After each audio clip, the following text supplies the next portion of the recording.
Depending on the character's roles, some liberties to keep the plot moving are unrealistic.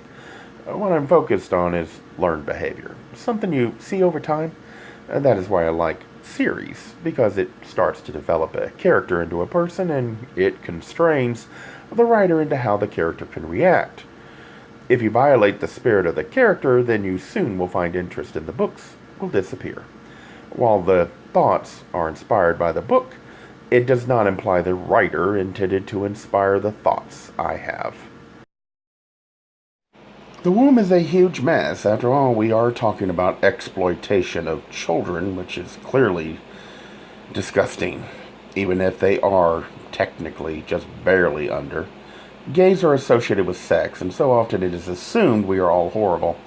That's why we need to spend less time in so called safe places and putting ourselves forward so it is easier to understand that gays are not all the same. Again, dehumanization is the problem. You can hardly hate people for assuming if every time anyone asks you a question, you throw a fit instead of taking it as a chance to inform. While the thoughts are inspired by the book, it does not imply the writer intended to inspire the thoughts I have. The attempt is to start a discussion and get people to think about human behavior from the perspective of the closet.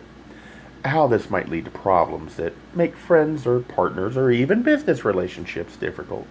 I can understand why some would dismiss this effort. I find reminders in how the characters behave with memories of my own experiences and then explore that aspect. It's meant to start people to think. It is not meant to imply I am right. If you do not share the ideals with others, then how will you know if you're right?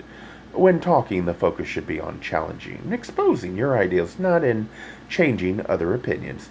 That would only lead to frustration, since the only person you can change is yourself.